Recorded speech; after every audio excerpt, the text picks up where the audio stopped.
Good morning, guys.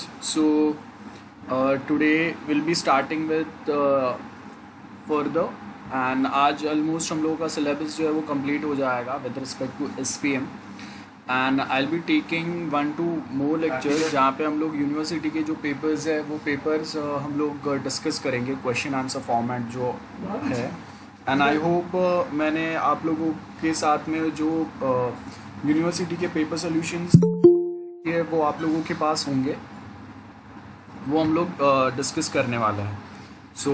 एक दो lectures जो हम लोग के होंगे जिसमें हम लोग वो पेपर सोल्यूशंस डिस्कस करेंगे। I think 3 papers are there university के प्रीवियस जिस पे क्वेश्चन आंसर फॉर्मेट आपको मिल जाएगा, तो you will get a basic idea कैसे वर्क करता है। एंड वो क्वेश्चन करने का मेन रीज़न ये रहता है कि आपको वो यूनिवर्सिटी पेपर्स में जो क्वेश्चन आया हुआ है ना वो क्वेश्चन और वो जो टॉपिक में से आया ना वो टॉपिक्स पे ज़्यादा फोकस करना रहता है।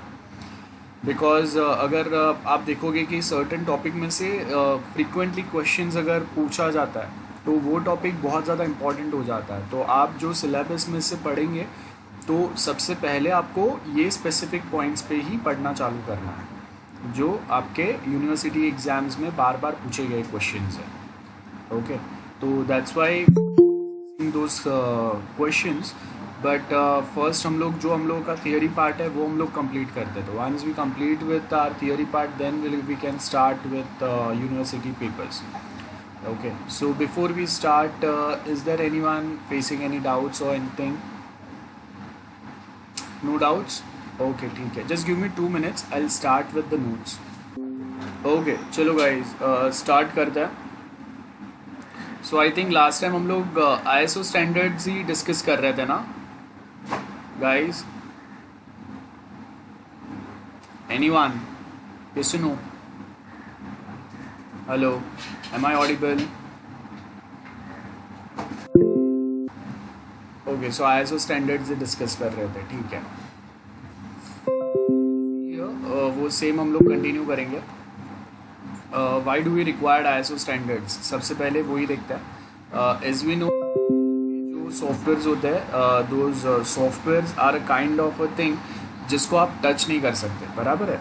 वो आपके पास फिजिकली अवेलेबल नहीं रहता है। So we can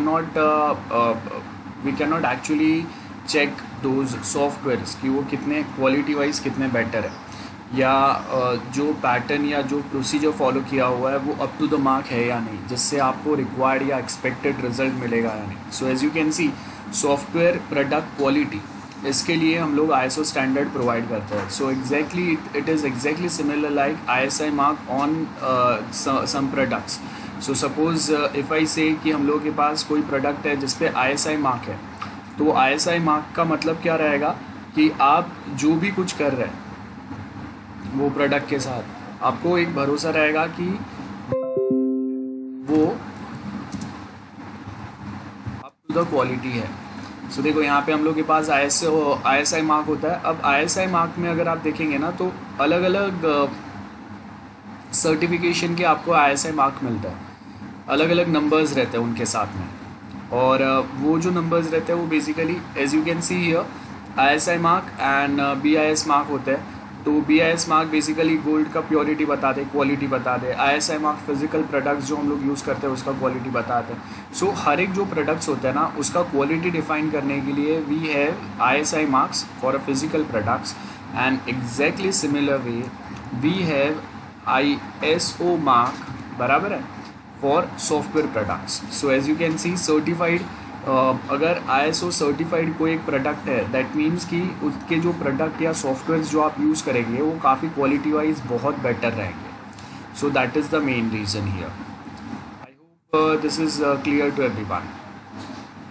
now will again get back to our PDF file.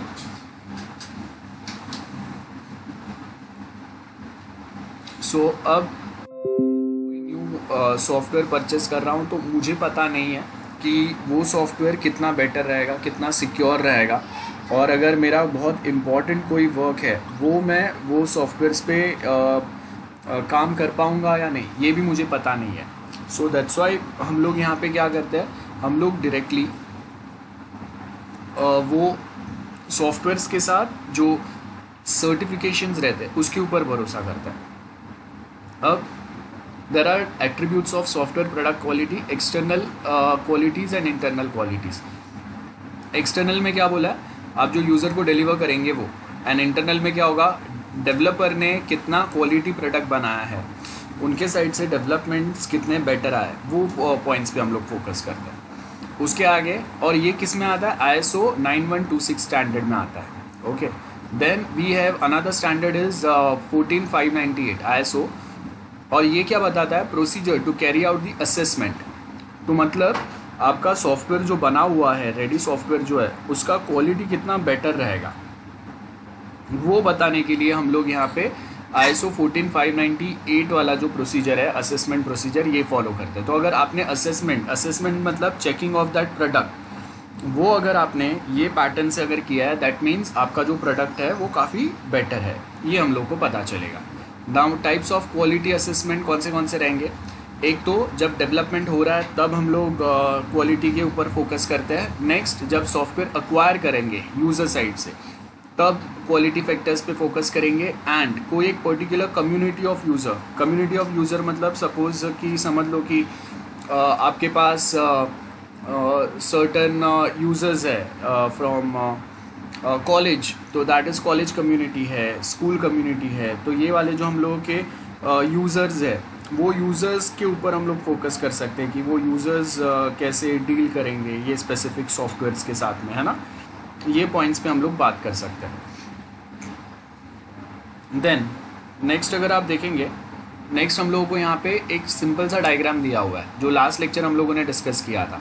सबसे पहले हम लोग प्रोसेस क्वालिटी के बारे में बात करना चालू करेंगे, और वहाँ पे प्रोसेस क्वालिटी मतलब आप डेवलपमेंट के लिए क्या प्रोसेस फॉलो करेंगे, ये पॉइंट से हम लोग फोकस करना स्टार्ट करते हैं। तो प्रोसेस आएगा, प्रोसेस क्वालिटी मतलब क्वालिटी मेजर्स में हम लोग क्या करेंगे, यहाँ पे ISO के कौन से स्टैंडर्ड फॉलो करेंगे, जो आप डेवलपमेंट प्रोसीजर्स फॉलो कर रहे हैं, डेवलपमेंट प्रोसेस आप फॉलो कर रहे हैं, उसके लिए एक बार ये डिसाइड होने के बाद में हम लोग इंटरनली जो आपके बाकी के जो फंक्शंस रहेंगे उसके लिए आपको क्या क्या मेन प्रोसीजर्स फॉलो करने पड़ेंगे। वो ये होने के बाद में यूज़र पॉइंट ऑफ व्यू आपको कैसे पॉइंट्स यहाँ पे ऐड करने पड़ेंगे, एंड लास्ट में जब हम लोग यूज़ कर रहे हैं तो वो टाइम पे आपका प्रोडक्ट का क्वालिटी कितना बेटर है ना, ये पॉइंट पे फोकस करेंगे। So this are the few points जो हम लोग बात करते हैं। ओके, क्वालिटी इन यूज़ क्या बोला है, इफेक्टिवनेस। फर्स्ट क्या है, effectiveness, ability to achieve user goals with accuracy and completeness, ये आपका इफेक्टिवनेस हो गया। देन प्रोडक्टिविटी क्या होगा,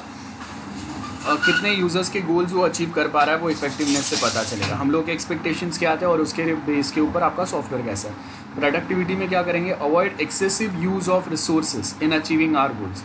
सो प्रोडक्टिविटी मतलब सॉफ्टवेयर का प्रोडक्टिविटी इंक्रीज़ करने के लिए हम लोग एक्स्ट्रा ह्यूमन रिसोर्स अगर वहाँ पे ऐड करेंगे तो एक क्वालिटी इंक्रीज़ हो जाएगा, ऐसा कुछ भी नहीं है, बराबर है। देन सेफ्टी मेजर्स कितने हैं, और यूज़र्स जो है वो कितने सेटिस्फाइड है with the help of the existing software. तो ये चार पॉइंट्स के ऊपर हम लोग बता सकते हैं कि आपका सॉफ्टवेयर का क्वालिटी कितना बेटर या कितना अच्छा है। देन सॉफ्टवेयर के क्वालिटी मॉडल्स जो अगर आप देखेंगे, so we have popular models for a software. एक आता है गैरविन्स मॉडल, बैंस model, ISO 9126 and Dromey's model एक आता है।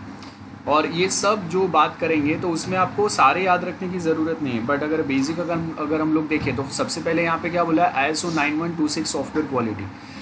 फर्स्ट वो क्या बोल रहा है, functionality, it does it satisfy user needs, जो भी फंक्शंस आपने ऐड किए, फर्स्ट ये आएगा। रिलायबिलिटी का मतलब क्या है कि आपको देखना है कि जब आप सॉफ्टवेयर यूज़ कर रहे हैं तो उसका परफॉर्मेंस, रिस्पॉन्स टाइम कैसा है, उसमें फेलियर्स बहुत ज़्यादा आते हैं क्या, ये सारे फैक्टर्स पे हम लोग फोकस करेंगे।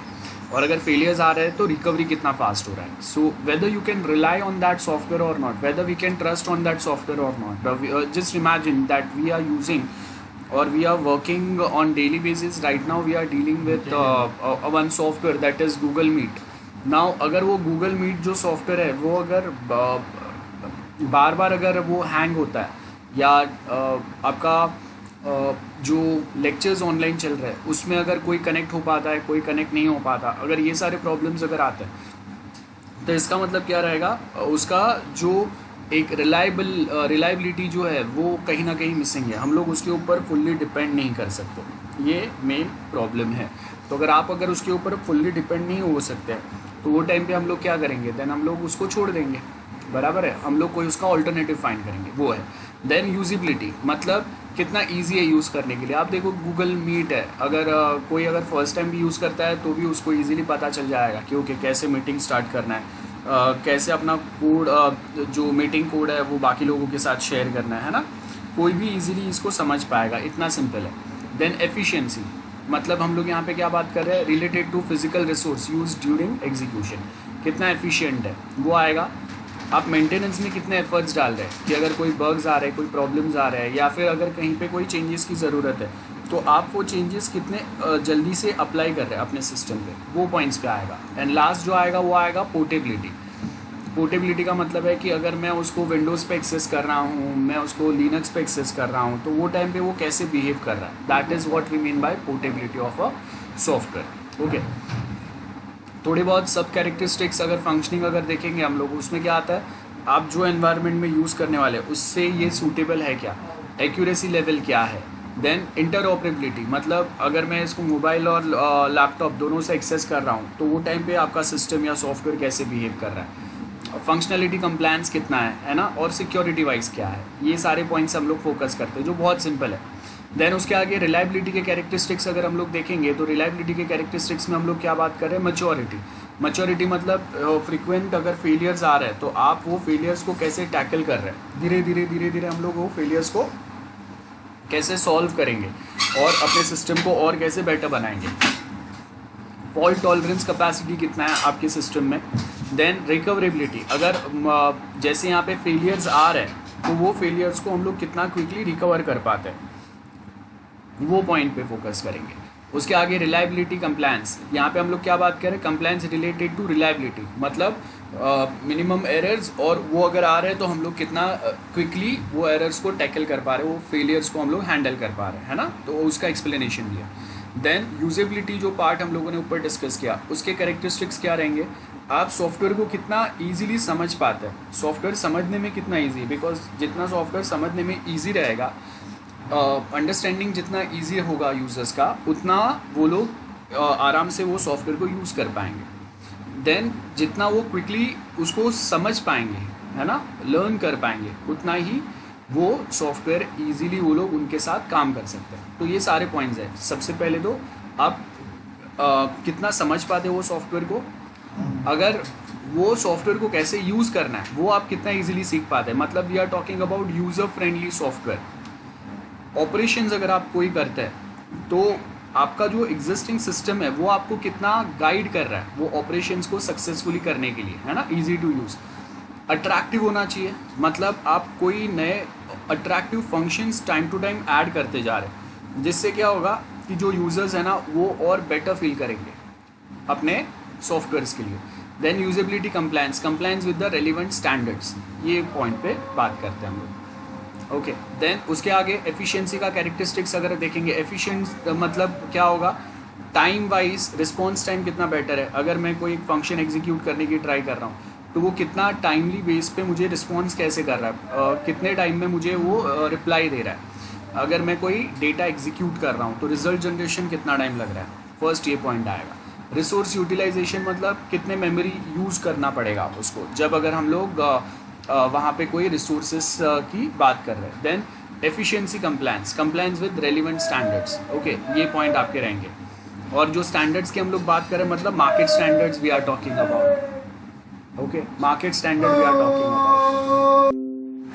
ओके, सब कैरेक्टरिस्टिक्स मेंटेनेबिलिटी में क्या रहेगा, कितना आप इजीली एनालाइज कर रहे हैं चीज़ों को, कितना आप सॉफ्टवेयर को इजी बनाने के लिए चेंजेस अप्लाई कर रहे हैं वहाँ पे, स्टेबिलिटी कितना है, बराबर है। जब आप मॉडिफिकेशंस अगर अप्लाई कर रहे हैं तो वहाँ पे वो मॉडिफिकेशंस में स्टेबिलिटी कितना है, आपने कितने लेवल तक टेस्ट किया है। अगर ह्यूमन डिपेंडेंस अगर बहुत ज़्यादा है तो वो टाइम पे आपको बहुत प्रॉपर वे में उसको टेस्ट करने आना चाहिए।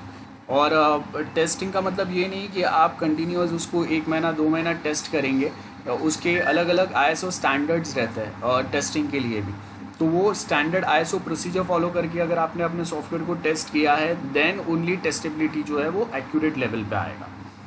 तो वो एक आएगा। मेंटेनेबिलिटी कन्फॉर्मेंस यहाँ पे उसकी बात करेंगे हम लोग। देन सब कैरेक्टरिस्टिक्स ऑफ पोर्टेबिलिटी।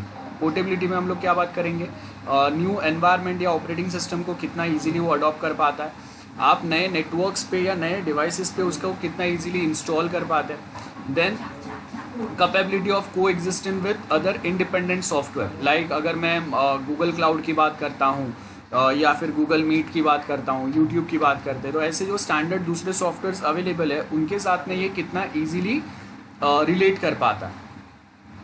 रिप्लेसिबिलिटी में हम लोग क्या बात करेंगे, factor giving upward compatibility, downwards compatibility, ये देखना चाहिए। मतलब अगर मेरा सिस्टम का कॉन्फ़िगरेशन अगर बेटर हो रहा है, ऑपरेटिंग सिस्टम्स के वर्जन अगर बेटर हो रहे हैं, तो उसके साथ में भी आपका सॉफ्टवेयर इजीली कनेक्ट होना चाहिए। And at same point of time अगर कोई कंप्यूटर्स है जिस पे अपडेटेड ऑपरेटिंग सिस्टम नहीं है, विंडोज़ एक्सपी बहुत पुराना है जिसको कभी हम लोगों ने ज़्यादा अपडेट नहीं किया, तो उसके साथ भी आपका सिस्टम कैसे रिएक्ट कर रहा है, तो that is upward and downward compatibility. Okay, then portability conformance, adhere to standards that support portability. बहुत सिंपल है, बराबर है। स्टैंडर्ड्स का मतलब क्या है, जैसे आप देखो कि विंडोज़ ऑपरेटिंग सिस्टम है तो they always adhere to standard कि मिनिमम इतना कॉन्फ़िगरेशन रिक्वायर्ड होना चाहिए, तभी आप विंडोज़ 10 या विंडोज़ 8 इंस्टॉल कर पाएंगे और तभी वो सॉफ्टवेयर आपको एक रिक्वायर्ड आउटपुट जनरेट करके दे पाएगा। Okay, then next we have ISO 9126 quality standards, जो हम लोग डेवलपमेंट मोड में अप्लाई कर रहे हैं। तो यहाँ पे क्या होगा, हम लोग क्या बात करें, जज the importance of each quality factor for the application which we are developing और वर्किंग ऑन। तो यहाँ पे क्या बोलेंगे, for example safety critical systems like reliability is very important here. Then real time efficiency कितना है आप जो सिस्टम यूज़ कर रहे हैं उसमें, बराबर है, रियल टाइम। बिकॉज अगर मैं बैंकिंग या ट्रांजेक्शन कोई सॉफ्टवेयर अगर यूज़ कर रहा हूँ तो वो टाइम पे reliability should be very much high. Okay, because अगर रिलायबिलिटी अगर हाई नहीं है तो अगर हम लोग वहाँ पे कोई भी काम करेंगे वो सक्सेसफुली कंप्लीट नहीं हो पाएगा। Okay, select relevant external measurements with in ISO 9126 framework. अब देखो ये फ्रेमवर्क है, मतलब ये आपको रेडीमेड एक टेम्पलेट प्रोवाइड करता है जिसको फॉलो करना है तो आपके सॉफ्टवेयर में भी क्वालिटी प्रॉपर अचीव हो पाएगा। Okay, so mean time between failure for reliability, mean time याद है मैंने आपको एक्सप्लेन किया था, mean time between failure and time to recover, time between failure and time to recover. तो वो जो टाइम बिटवीन फेलियर हम लोगों ने एक्सप्लेन किया था क्वालिटी समझने के लिए, तो यहाँ पे अगर आप देखेंगे मीन टाइम, मतलब अगर 10 बार अगर फेलियर आ रहा है तो उसका हम लोग एक मीन वैल्यू निकालेंगे जैसे मैथ्स में हम लोग करते हैं, और उसके बेस के ऊपर हम लोग जज करेंगे कि आपका सॉफ्टवेयर कितना बेटर रिएक्ट कर रहा है। Okay, next is response time, उसके बेस के ऊपर एफिशिएंसी पता चलेगा आपके सॉफ्टवेयर का।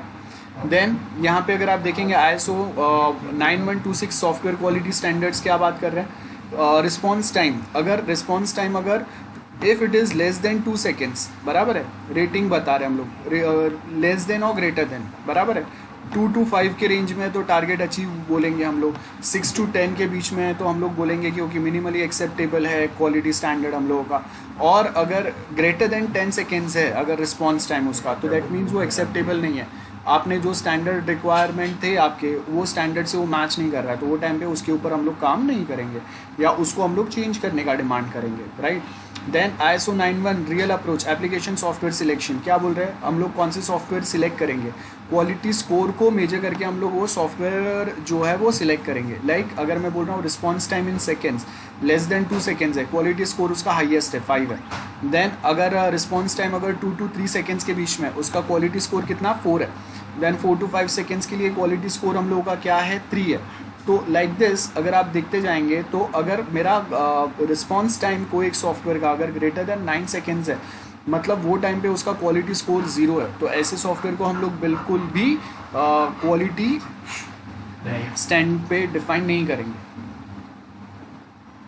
वेटेड क्वालिटी स्कोर, सो अलग अलग एज यू कैन सी यहाँ पे यूजेबिलिटी के लिए हम लोग यहाँ पे बताएंगे, रेटिंग प्रोवाइड करेंगे। तो आपका क्वालिटी स्कोर जो है उसके साथ में हम लोग यूजेबिलिटी का भी क्वालिटी स्कोर निकालेंगे और दोनों को फिर मर्ज करके हम लोग फाइनली जो आपका ओवरऑल टोटल आ रहा है उसके बेस के ऊपर हम लोग बता सकते हैं कि ओवरऑल वेटेड क्वालिटी स्कोर आपके सिस्टम या सॉफ्टवेयर का कैसा है।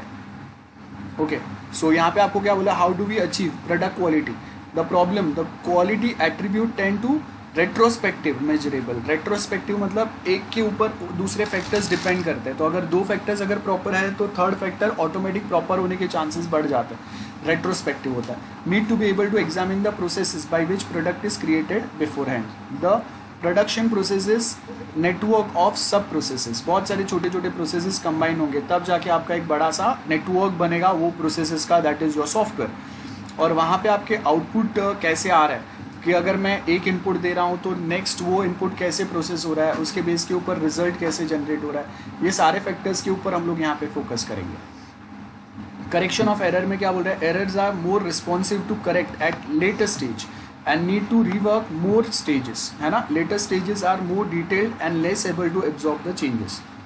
देन सेम वे अगर बैम का अगर आप देखेंगे तो उसने भी आपको 10 टिपिकल स्टेप्स दिए हुए थे, जो हम लोग यहाँ पे error typically 10 times more expensive to correct at coding stage then at requirement stage. तो ये क्या बोल रहा है कि अगर आप क्वालिटी अगर आपको अच्छा मेंटेन करना है सॉफ्टवेयर का, तो आप जल्दी से जल्दी वो एरर्स या प्रॉब्लम्स जो रहेंगे डॉक्यूमेंट प्रिपरेशन में, उसको जल्दी से जल्दी आप सॉल्व करने की ट्राई करो। बिकॉज अगर वो लेट स्टेज पे रिक्वायरमेंट गैदरिंग और उसके बाद में सपोज आपने और कोई फैक्टर्स पे अगर हम लोगों ने बात किया, लेट्स सपोज कि हम लोग डिज़ाइनिंग हो गया हम लोगों का एंड डेवलपमेंट पे आ रहे हैं, तो डेवलपमेंट पे आके अगर आप कहीं पे अगर कोई चेंजेस की ट्राई करोगे ना, तो वो बहुत आपके सिस्टम के लिए बहुत ज़्यादा कॉस्टली हो जाएगा, बराबर है, बहुत ज़्यादा एक्सपेंसिव हो जाएगा। तो इसके लिए हम लोग क्या बोल रहे हैं कि आपको जब अगर कोई एरर्स या कोई प्रॉब्लम्स है वो अगर आपको जल्दी से जल्दी अगर मिल जाता है ना, तो वो उसका रेक्टिफाइंग, आप उसको रेक्टिफाई कर पाएंगे, उसका जो आपके चार्जेस लगेंगे, आपका जो इन्वेस्टमेंट जाएगा वो बहुत कम रहेगा एज़ कम्पेयर टू कोई एक एरर जो आपको कोडिंग लेवल पे मिलता है, बिकॉज तब भी आपने उस पर ज़्यादा काम नहीं किया। नेक्स्ट आपको क्या बोल रहा है, अगर मेंटेनेंस स्टेज पे अगर कोई एरर अगर मिलता है ना, तो वो 100 टाइम्स ज़्यादा कॉस्ट करता है आपको एज़ कम्पेयर टू आपको कोई एक एरर जो कोडिंग लेवल पे मिलेगा। सो जितना डिले आपको कोई एरर्स मिलते हैं उसको सॉल्व करने के लिए आपको उतने ही ज़्यादा एफर्ट्स डालने पड़ते हैं।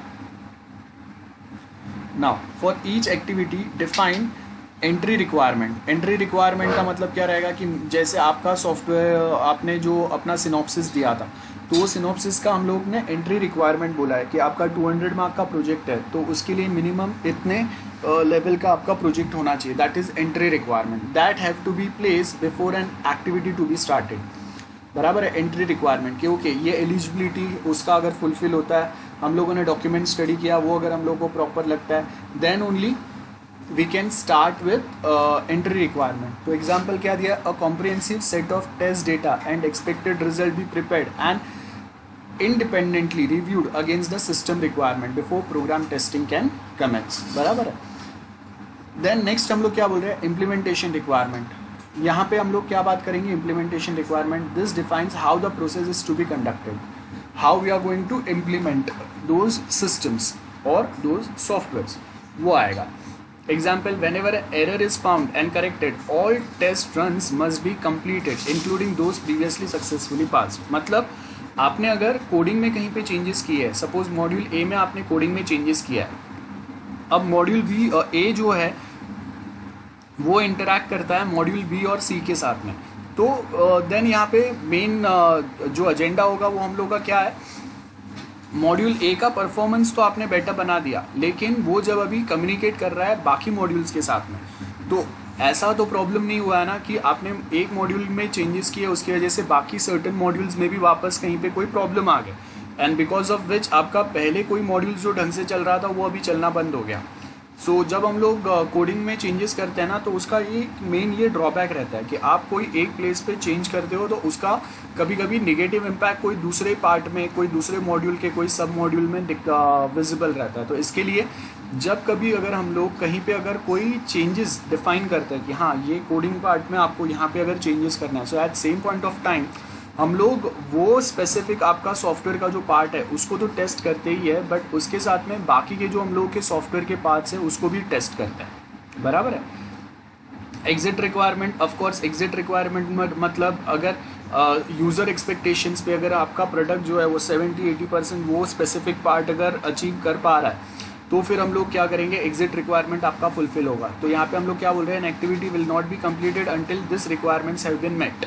For example, testing phase is finished only when all test have been run in succession with no outstanding errors. बराबर है। Then technique to enhance product quality, सबसे पहले क्या करो, इंक्रीज विजिबिलिटी, मतलब ईगो प्रोग्रामिंग नहीं करना है आपको। अगर बेटर आ रहा है तो आप उससे दूसरों का हेल्प करो और बेटर बनाने की ट्राई करो। इट डजंट मीन्स कि आप बेटर हो तो आपने अपना काम कर लिया, आप और किसी को हेल्प नहीं करोगे बेटर करने के लिए अपने प्रोसीजर्स। ओके, देन स्ट्रक्चर में क्या होगा, overall the years that have been the growth of आपके मेथोडोलॉजी जो है वो प्रोडक्ट स्ट्रक्चर में आएगा। Then next comes is a testing part. अब ये देखो, ये जो है ना टेस्टिंग वाला पार्ट, ये ऑलरेडी हम लोगों ने स्टार्टिंग में, मैंने आपको एक डायग्राम बताया था, उसके अंदर हम लोगों ने टेस्टिंग वाला पार्ट लिखा था। So as we know we have 3 types of testing, unit test, integration test and system test. और ये तीनों को जब हम लोग कंबाइन करते हैं, that test is called as regression test, जो येलो बॉक्स में दिया हुआ है। Test level, unit test, each module test each module unit or a component independently, इसको यूनिट टेस्ट बोलते हैं। देन एक मॉड्यूल को हम लोग जब दूसरे मॉड्यूल के साथ कनेक्ट करते हैं, इंटीग्रेट करते हैं ना, उसको हम लोग इंटीग्रेशन टेस्ट बोलेंगे। और नाउ जितने भी, अगर सपोज 10 यूनिट्स या 10 मॉड्यूल्स है मेरे सिस्टम में, वो सारे मॉड्यूल्स या यूनिट्स को मैं कंबाइन लाके एज अ सिंगल सिस्टम बनाता हूँ, और वो एज सिंगल सिस्टम को मैं जब कंप्लीटली टेस्ट करता हूँ, उसको हम लोग सिस्टम टेस्ट बोलेंगे। Acceptance test, as we know 2 type आएंगे एक्सेप्टेंस टेस्ट के अंदर, एक आएगा आपका अल्फा टेस्ट, एक आएगा beta test. So as you can see, validation of a system function by the customer, validations होंगे कि मतलब अगर मैं मोबाइल नंबर ही डाल रहा हूँ तो वही टेस्ट हो रहा है, वही एक्सेप्ट हो रहा है प्रॉपरली, कोई दूसरा चीज़ें तो नहीं आ रहा है, ये सब देखेंगे, वैलिडेट करेंगे सिस्टम को। देन वैलिडेशन, वेरिफिकेशन, डिफरेंस क्या होगा, verification is a process of determining whether the output of one phase of a development conforms to its previous phase. मतलब आउटपुट, एक का आउटपुट जो है वो इनपुट होगा दूसरे आगे वाले फेज के लिए। तो अगर आपका फर्स्ट का आउटपुट अगर रॉन्ग आ रहा है तो आगे के जो स्टेजेस है वहाँ पे भी आपके प्रॉब्लम क्रिएट होंगे। नेक्स्ट क्या बोल रहे हैं, validation is a process of determining whether a fully developed system conforms to हम लोग के सॉफ्टवेयर रिक्वायरमेंट डॉक्यूमेंट के हिसाब से। And verification is concern with the phase containment errors, whether aim of validation is that the final product be error free.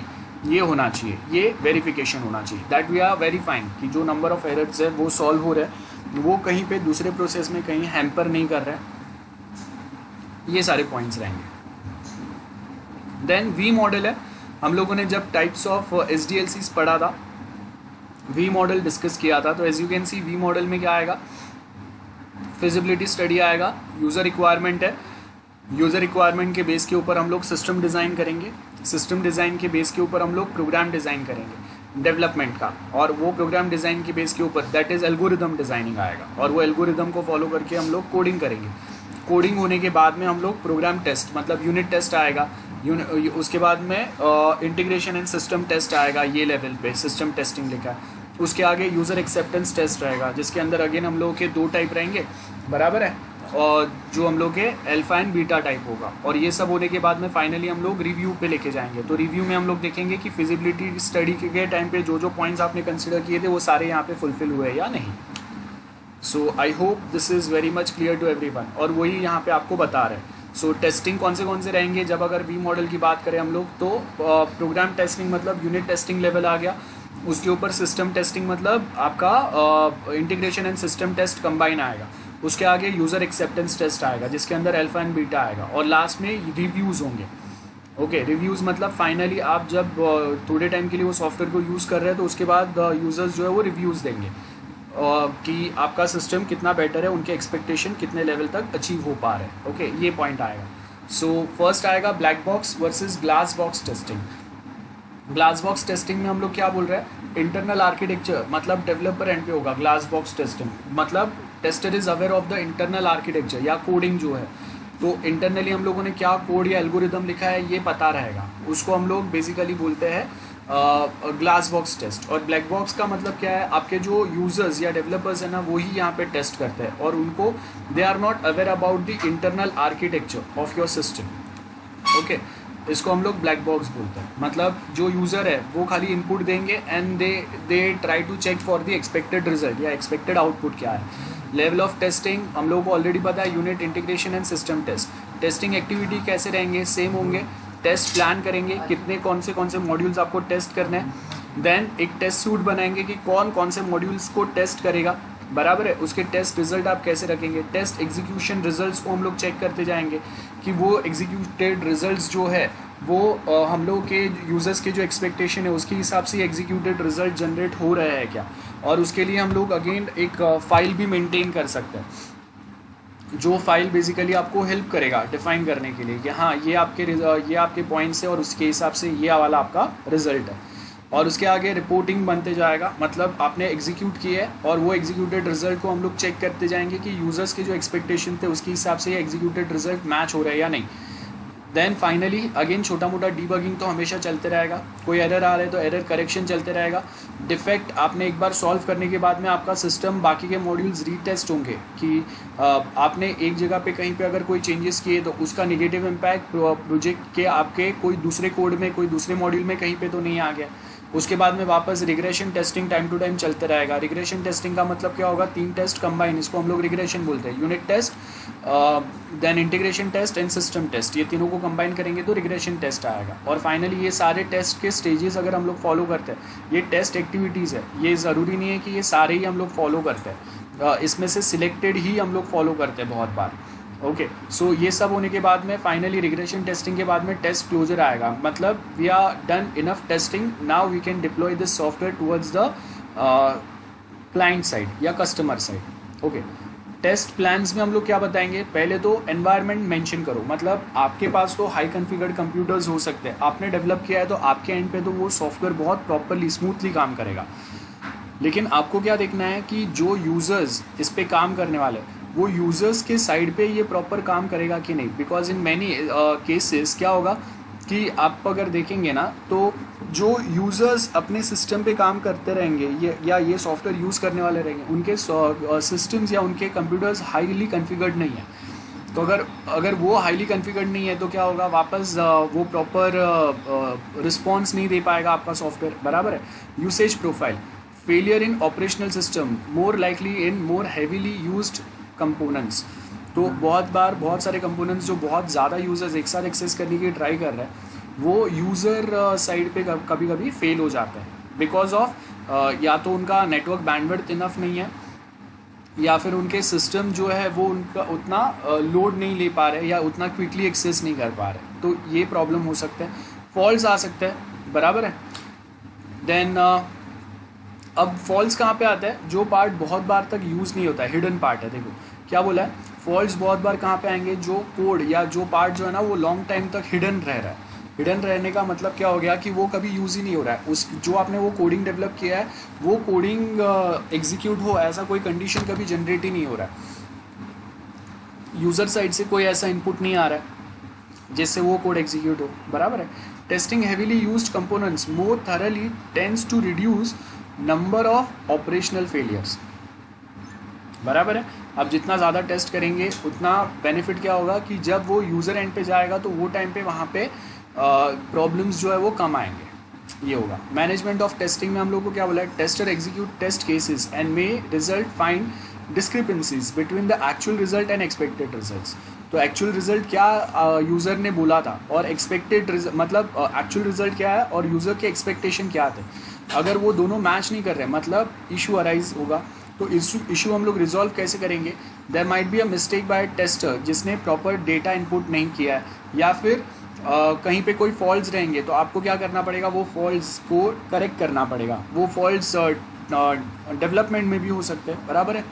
Now faults में decide not to correct of specification, मतलब certain चीज़ें जो actual में user use नहीं करने वाले जहाँ पे आप सॉफ्टवेयर डिप्लॉय करेंगे, तो वो टाइम पे वो वाले जो स्पेसिफिकेशंस है ना उनको हम लोग छोड़ देंगे। ओके, सो ये भी यहाँ पे पॉइंट आ सकता है। देन नेक्स्ट अगर आप देखेंगे, नेक्स्ट क्या बोला है, चेंजेस। सो बहुत बार अगर रिक्वायर्ड है तो हम लोग यहाँ पे देन चेंजेस अप्लाई करना स्टार्ट करेंगे, that's another thing. Okay, decision to stop testing, कभी हम लोग स्टॉप करेंगे, एक तो प्रॉब्लम है impossible to know, then there are no more errors in a code. तो ये चेक करना या ये फाइंड आउट करना कि इससे ज़्यादा कोई एरर आपके सिस्टम में नहीं है, ये तो पॉसिबल नहीं है।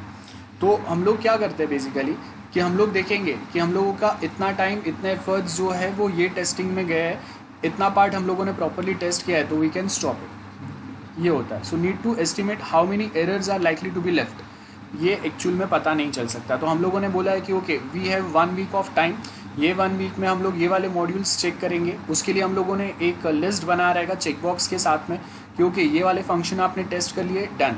ये वाले फंक्शंस टेस्ट किए, ओके। ये वाले फंक्शन टेस्ट किए, डन। सो वो जैसी वो वाले स्पेसिफिक फंक्शंस हम लोगों के टेस्ट हो गए तो हम लोग then we can think about stopping the test. Okay, bug seeding. Bug seeding का मतलब क्या? इंसर्ट और leave known bugs in a code, कि वो ज़्यादा हैम्पर नहीं करेगा। वो अगर नहीं भी सॉल्व किया तो भी कहीं पे यूज़र्स के साइड पे उनके वो जब वो सॉफ्टवेयर यूज़ करेंगे उसमें परफॉर्मेंस में कोई इशू नहीं आएगा। तो ऐसा कहीं पे अगर कोई इशू नहीं आ रहा है तो उसको हम लोग छोड़ देंगे, ठीक है। एस्टिमेट ऑफ बग लेफ्ट क्या बोला है? Total error found divide by आपने जो सीडेड एरर्स जो आपको मिले हैं, मतलब जिसको आप ऐसे ही छोड़ सकते हैं, multiply with total seeded errors. ये वे में हम लोग एस्टिमेटेड बग लेफ्ट मतलब कितने बग्स आपने सॉल्व नहीं किए, जिसको सॉल्व करने की फिलहाल ज़रूरत नहीं है, वो हम लोग यहाँ से कैलकुलेट कर सकते हैं। देन नेक्स्ट क्या बोल रहे हैं? Alternative method of error estimations have 2 independent testers A and B. N1 क्या बोला है? Valid number error found by A, and N2 क्या है? Valid error found by B. और देन हम लोग क्या करेंगे? दोनों को कंबाइन करेंगे, ए और बी के कौन से ऐसे एरर है जो सेम है। तो अगर दोनों ने बहुत सिमिलर एरर कोई फाइंड किए तो उसको तो हम लोग एक साथ ही सॉल्व करेंगे, और जो यूनिक एरर है उसके ऊपर आपको इंडिविजुअली काम करना पड़ेगा, बराबर है। और उसमें भी हम लोग प्रायोरिटी लिस्टिंग करेंगे कि कौन से ऐसे एरर्स है जो आपको ये सेम पॉइंट ऑफ टाइम पे सॉल्व करने की ज़रूरत है, वो है यहाँ पे। तो एग्जाम्पल क्या बोला है? ए फाइंड्स 30 एरर, बी ने 20 एरर्स फाइंड किए, और ये दोनों में से 15 error are common for A and B. तो आपको अभी क्या करना है? जो कॉमन एरर फाइंड किए ना उसके ऊपर सबसे पहले काम करना है। Okay, test automation other than reducing human efforts and time in this otherwise time and effort intensive work, test automation also significantly improve the thoroughness of testing. Test automation मतलब automatic testing tools हम लोग use करते हैं बहुत बार। In simple words, we use software to test other softwares. That is what we mean by test automation. Okay, so a large number of tools are at a present available both at public domain as well as from the commercial sources. तो types of testing tool क्या है? आप जो test कर रहे हैं उसको आप कैप्चर एंड प्लेबैक कर सकते हैं, मतलब कंटिन्यूसली आप सेम इनपुट ऑटोमेटिकली आपका सिस्टम या सॉफ्टवेयर जो है वो प्रोवाइड करेगा, और वहीं से आप वापस वो सेम इनपुट्स दे के आप मल्टीपल टाइम्स चेक कर सकते हैं कि अगर ये सेम डेटा अगर हम लोग फीड करते जा रहे हैं देन आपका सिस्टम कैसे रिएक्ट करता है। ऑटोमेटेड टेस्ट स्क्रिप्ट्स हम लोग बना सकते हैं, बराबर है। ये भी आपका सॉफ्टवेयर बेसिकली हेल्प करेगा आपको। तो ऑटोमेटिक टेस्ट स्क्रिप्ट्स का मतलब क्या रहेगा कि आप जब साइन अप करते हैं ना तो साइन अप का बैकएंड में एक रेडी कोड बन जाएगा वो सॉफ्टवेयर में, और आप वापस जब आप वो सेम कोड को रिपीट करेंगे ना, रिकॉर्डिंग होता है बेसिकली। रिकॉर्डिंग समझते हैं हम लोग, जैसे मोबाइल में वीडियो रिकॉर्ड करते हैं तो ऐसे ही रिकॉर्डिंग होता है वहाँ पे। तो रिकॉर्डिंग से क्या होगा कि आपके टेस्ट स्क्रिप्ट्स बन गए, और आप जब वो रिकॉर्डिंग स्टॉप करेंगे तो आपके टेस्ट स्क्रिप्ट्स बनने वहाँ पे, कोडिंग ऑटोमेटिक बनना वहाँ पे स्टॉप हो जाएगा।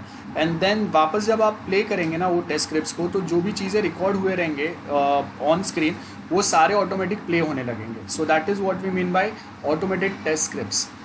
ओके, मैं आपको एक एग्जांपल दे सकता हूँ। We have something which is called as selenium.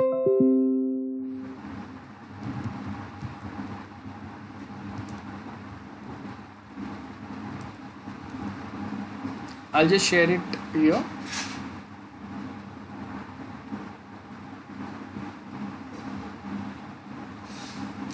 As you can see here,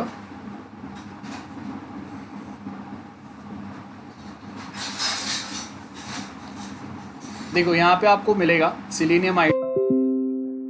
so suppose अगर हम लोग ये आपका एक ऑटोमेशन टेस्टिंग टूल है, हम लोग बहुत बार यूज़ कर सकते हैं। तो सिलेनियम आईडी कैसे वर्क करेगा वो दिया हुआ है, आपके पास जो ब्राउज़र होता है उसके ऊपर ये work. Hello everyone, I'm Raja Rao. I'm really thrilled to showcase the Applitools for Selenium IDE tool because over the years, Applitools has built an incredible AI technology and has built truly innovative features. आप लोगों को voice Audible है? Video का voice hello such as root cause analysis, UI version control, Guys. automated maintenance, and so on. नहीं sir However, to see एक second ना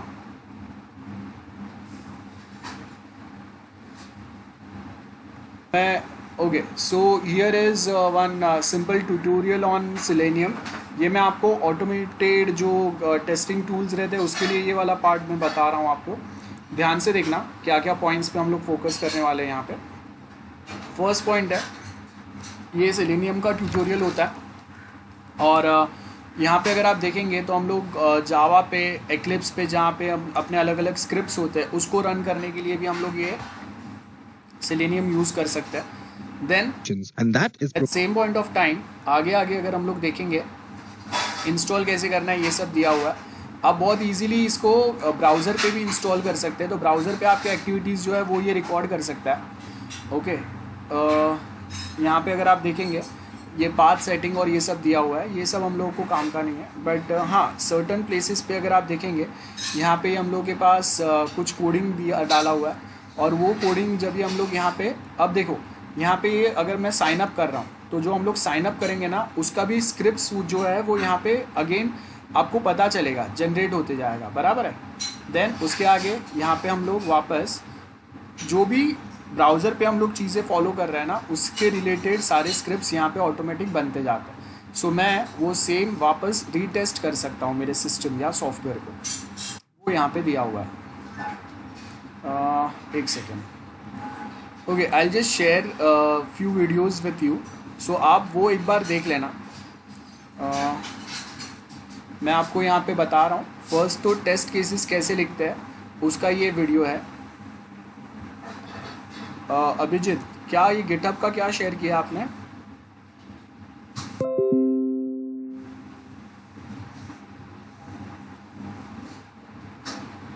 and next जो है एक सिलेनियम का पूरा कोर्स है. सो आप में से जो भी लोग सॉफ्टवेयर टेस्टिंग में इंटरेस्टेड रहेंगे they can go for this part. Okay जो सेकेंड वीडियो मैंने जो लिंक शेयर किया है वो बिकॉज सॉफ्टवेयर टेस्टिंग में ये बहुत ज़रूरी रहेगा. ये एड्यूरेका का अगर आप देखेंगे तो ये रेडी कोर्स यहाँ पे अवेलेबल है. सिलेनियम कैसे यूज़ करते हैं इसका. नॉर्मली क्या होता है कि अगर मेरा जो ब्राउज़र है ना यहाँ पे एक एक्सटेंशन आ जाता है. जैसे मैं सिलेनियम यूज़ करूँगा बेसिक अगर यूज़ मैं आपको एक एग्जांपल बताऊँ तो और उसके बाद यहाँ पे मैं अपने ब्राउज़र पे जो भी एक्टिविटी करता हूँ ना वो सारे एक्टिविटीज़ ये रिकॉर्ड करेगा.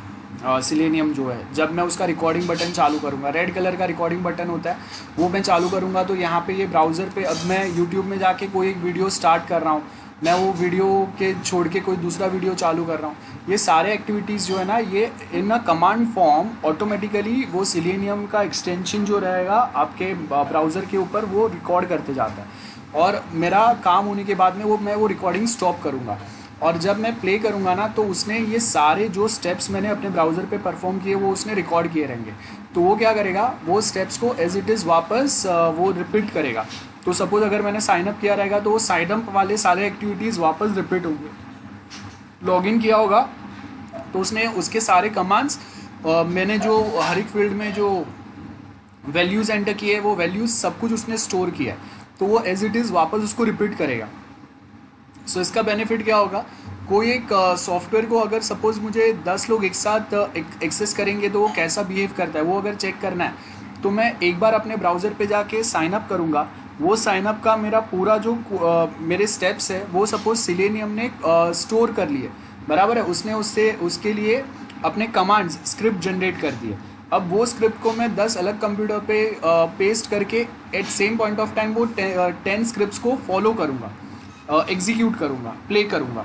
तो क्या होगा 10 कंप्यूटर पे ऑटोमेटिकली 10 लोगों की ज़रूरत नहीं एक ही पर्सन 10 कंप्यूटर से एक ही सिस्टम या सॉफ्टवेयर पे साइन अप कर सकता है. ये बेनिफिट होता है हम लोग का और ये आप 10 के लिए 50 100 के लिए भी कर सकते हैं. ये हम लोग का बेनिफिट होता है and that's why we use automation automatic testing tools.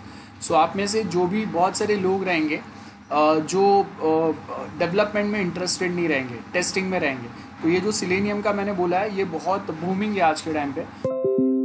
Help भी करेगा अगर आपको डायरेक्ट सॉफ्टवेयर टेस्टिंग का अगर जॉब के लिए अगर आप अप्रोच कर रहे हैं तो रैंडम इनपुट्स डाल के हम लोग टेस्ट करते हैं, मॉडल बेस्ड टेस्टिंग भी होता है, बराबर है। सॉफ्टवेयर रिलायबिलिटी कैसे चेक करेंगे हम लोग, डिपेंडेंसी जितना ज़्यादा रहेगा सॉफ्टवेयर पे, बराबर है, ह्यूमन डिपेंडेंस हम लोगों ने ऑलरेडी डिस्कस किया है। जैसे अगर कोई एक बैंकिंग सॉफ्टवेयर है या हॉस्पिटल का कोई एक सॉफ्टवेयर है तो उसके ऊपर ह्यूमन डिपेंडेंस बहुत ज़्यादा है। डॉक्टर्स जो है वो सॉफ्टवेयर का मेन आउटपुट क्या है, उसका रिजल्ट क्या है, उसी को देख के फिर वो आपके जो भी सिस्टम्स है आप जो भी ट्रीटमेंट है वो कंटिन्यू करते हैं, बराबर है। तो ट्रस्ट वर्दी कितना है आपका सॉफ्टवेयर या सिस्टम, ये देखना है आपको। डिपेंडेबिलिटी, अगर वो ट्रस्ट वर्दी है तो ही हम लोग ज़्यादा डिपेंड कर सकते हैं वो सॉफ्टवेयर पे। और रिलायबिलिटी हम लोग क्या क्या डिफाइन करेंगे, अगर ह्यूमन डिपेंडेंस ज़्यादा है तो आपका सिस्टम ज़्यादा रिलायबल होना चाहिए। ज़्यादा रिलायबल होने का मतलब है कि उसके ऊपर नंबर ऑफ़ एरर्स जो है वो मिनिमम होने चाहिए। इट शुड नॉट हैपन कि नंबर ऑफ़ एरर्स जो है वो बहुत ज़्यादा आते हैं उसके ऊपर, है ना, या फिर वो बार बार रुक जाता है, या फिर अगर ज़्यादा नंबर ऑफ़ यूज़र्स अगर एक साथ एक्सेस कर रहे हैं तो उसका परफॉर्मेंस डाउन जाता है, ये सब नहीं आना चाहिए। ओके, तो इसके लिए हम लोग क्या करते हैं, RGM मॉडल फॉलो करते हैं, रिलायबिलिटी ग्रोथ मॉडल। मतलब स्टार्टिंग में अगर आपने नया कोई सिस्टम या सॉफ्टवेयर बनाया तो वो टाइम पे तो वो सॉफ्टवेयर ज़्यादा रिलायबल नहीं होगा, बट टाइम टू टाइम जैसे हम लोग उस पर वर्क करते जाएंगे, उसके छोटे छोटे बग्स या एरर्स को हम लोग फिक्स करते जाएंगे, वैसे आपको पता चलेगा कि वो सिस्टम या सॉफ्टवेयर जो है वो और ज़्यादा रिलायबल होते जाता है। Okay, so that is what we mean by reliability growth model. Next comes a topic, software process quality. This is our next topic. So before we start with this topic, I'll just give you 5 minutes break and let me know if you have any doubts. जो भी अभी तक हम लोगों ने yes Omkar, test reporting. Test reporting मतलब ऐसे कुछ रिपोर्ट्स हम लोग बनाएंगे, Excel file, test reports in software testing. I'll just share my screen, तो आपको पता चलेगा कि जो टेस्ट रिपोर्ट्स होते हैं वो कैसे होते हैं।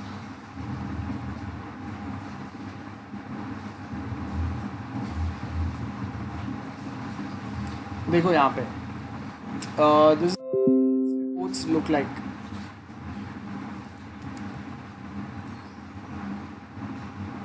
सो एक न्यू कस्टमर है, उसने कुछ डिस्क्रिप्शन दिया है, उसने कुछ वैल्यूज़ ऐड किए, तो वो टेस्ट रिपोर्ट होगा आपका। वो स्पेसिफिक फंक्शंस हम लोग टेस्ट कर रहे हैं, लाइक ये वाला देखो, ये एक्सेल फाइल बना है हम लोगों का, और else this one as well. So अगर आप देखेंगे यहाँ पे हम लोगों का क्या हुआ है, जो अलग अलग फंक्शंस है वो अलग अलग फंक्शंस कितने सक्सेसफुली टेस्ट हुए हैं, बराबर है, वो हम लोग यहाँ पे चेक करके बता रहे हैं। देखो यहाँ पे system will allow a support representative कि कोई लॉग इन लॉग आउट कर पा रहा है कि नहीं।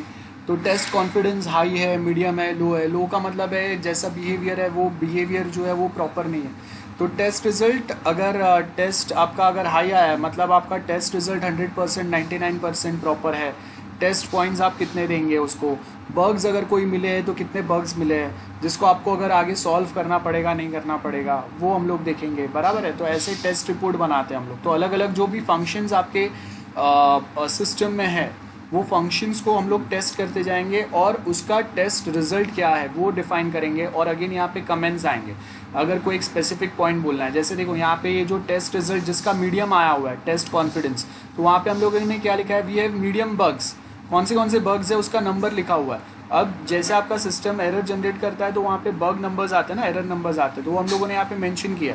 अब एक यूज़र मैनुअल रहेगा जिसमें ये बग या एरर नंबर्स मेंशन रहेंगे, वहाँ पे जाके हम लोग चेक कर सकते हैं या ये बग या एरर नंबर का मतलब क्या है, बराबर है। और उसके साथ में जो प्रॉब्लम जो आ रहा है वो क्या आ रहा है, सिंपल वर्ड्स में भी यहाँ पे लिखा हुआ है, बराबर है, कि कुछ चीज़ एक प्रॉपर वर्क नहीं कर रहा है और डॉक्यूमेंट सर्च जो है वो भी वर्क नहीं कर रहा है। ये दो प्रॉब्लम्स हैं हम लोग के।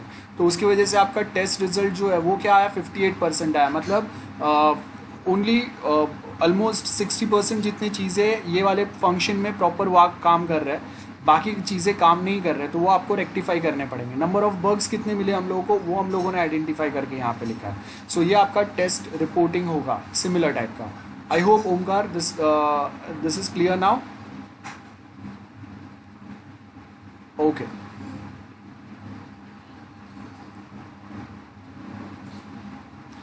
any other person, any doubt?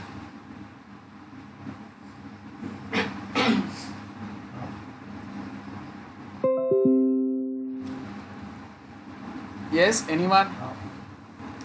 Okay guys, so एक नया टॉपिक जो है वो मैं आज स्टार्ट नहीं कर रहा हूँ. You guys can just read out the topics जो आज हम लोगों ने किए हैं. 10:30 को आई एंड दिस लेक्चर, 15 मिनट्स ही है. And next time will start with that remaining part. Okay.